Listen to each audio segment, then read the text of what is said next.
फार जुनी गोष्ट आहे. एका जंगलात एक तलाव होता.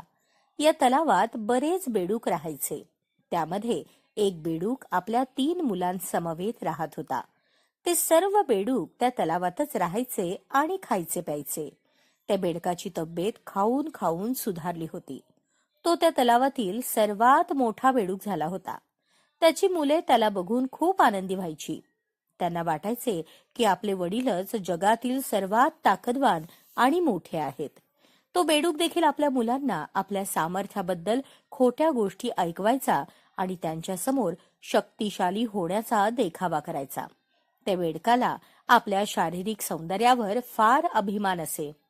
असेच दिवस सरत गेले. एके दिवशी बेडकाची मुलं खेळता खेळता तलावाच्या बाहेर गेली.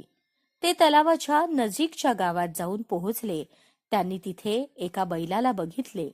त्या बैलाला बघताच त्यांना खूप आश्चर्य झाले. यापूर्वी त्यांनी एवढा मोठा प्राणी कधीही बघितला नव्हता. त्या बैलाला बघून ते खूप घाबरले. आश्चर्याने त्या बैलाला बघत होते. तो आरामात गवत खात होता. गवत खाताना त्या बैलाने जोरात आवाज काढला. बेडकाची मुलं घाबरून तिथून पळाली आणि तलावात येऊन लपून बसली. त्यांना घाबरलेलं बघून त्यांच्या वडिलांनी घाबरण्याचं कारण विचारलं.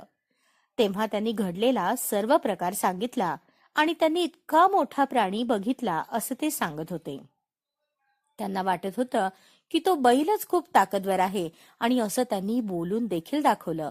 हे ऐकताच बेडकाचा अहंकार दुखावला गेला. त्याने गर्वाने छाती फुगवून आपल्या मुलांना विचारलं, एवढा मोठा प्राणी होता का तो? त्यांच्या मुलांनी म्हटलं, हो, तो तुमच्यापेक्षा अधिक मोठा प्राणी होता.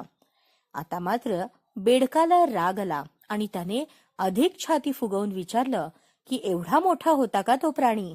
मुलांनी सांगितलं, हे तर काहीच नाही, यापेक्षा देखील तो मोठा होता. असं ऐकल्यावर त्याने अजून स्वतःला फुगवायला सुरुवात केली. असं करता करता अचानक त्याचं शरीर फुग्यासारखं फाटलं आणि त्याला खोट्या गर्वामुळे स्वतःचे प्राण गमवावे लागले. तात्पर्य काय तर मित्रांनो, या कहाणीपासून आपल्याला ही शिकवण मिळते की कधीही कोणत्याही गोष्टीचा गर्व करू नका. गर्व केल्याने स्वतःचे फक्त नुकसानच होते.